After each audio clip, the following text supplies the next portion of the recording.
দেশের ফুটবল নিয়ে দর্শকের আগ্রহ এখন তুঙ্গে। বাংলাদেশ ফুটবল ফেডারেশন বাফুফে দর্শকের আগ্রহের কথা মাথায় রেখে উন্মোচন করেছে নতুন জার্সি। ঐতিহ্য ও আধুনিকতার মিশেলে বাংলাদেশ দলের নতুন জার্সি উন্মোচন করেছে অফিসিয়াল কিট স্পন্সর দল। কিন্তু প্রশ্ন হলো, কেমন হলো সিঙ্গাপুরের বিপক্ষে বাংলাদেশের হোম জার্সি? সিঙ্গাপুরের বিপক্ষে এএফসি এশিয়ান কাপের বাছাই পর্বে আগামী 10 জুন মাঠে নামবে বাংলাদেশ। সেই ম্যাচকে সামনে রেখে তৈরি করা নতুন জার্সিতে ঠাঁই পেয়েছে দেশের ঐতিহ্য। সাদা রঙের জার্সিতে মূল কাজ হাতা ও দুই পাশের অংশে। দুই হাতায় রাখা হয়েছে জামদানি শাড়ি, রয়্যাল বেঙ্গল টাইগার, জাতীয় পাখি দোয়েল, সুন্দরবন ও জাতীয় মাছ ইলিশকে। জামদানির নকশায় ফুটে উঠেছে বাঘের মুখের প্রতিচ্ছবি, যেখানে সবগুলো উপাদান একসঙ্গে দৃশ্যমান।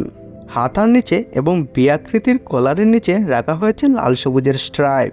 জার্সির দুই পাশে সবুজ গাঢ় শেড এবং কলারের পেছনে গতবারের মতো মানচিত্রের ক্যালিগ্রাফিতে বাংলাদেশ লেখা। জার্সি উন্মোচনের ভিডিওটিতে অংশ নেন বাংলাদেশের অধিনায়ক জামাল ভুঁইয়া, তারিক কাজিদ ও তপু বর্মন। জার্সির ডিজাইন করেছেন তাসমিত আফিয়াত অর্নি। জার্সি উন্মোচনের ভিডিওটিতে দৌড় লিখেছে, অপেক্ষার পালা শেষ, একটি প্রতীক যা আমাদের একতাবদ্ধ করে। জার্সিতে সাদা রঙের আধিক্য থাকার কারণে অনেকের হয়তো জার্সি পছন্দ হবে না, কিন্তু লাল সবুজের বাইরে গিয়েও জার্সির ডিজাইন করা যায়, এটাই প্রমাণ করলো দৌড়। বন্ধুরা, জার্সিটি আপনাদের কাছে কেমন লেগেছে তা অবশ্যই কমেন্টে জানাবেন। এখন প্রশ্ন হলো, জার্সিটি আপনারা কিভাবে পাবেন?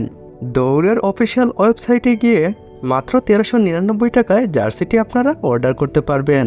বন্ধুরা, খেলাধুলা বিষয়ক সব ধরনের আপডেট পেতে অবশ্যই আমাদের চ্যানেলটি সাবস্ক্রাইব করবেন। ধন্যবাদ।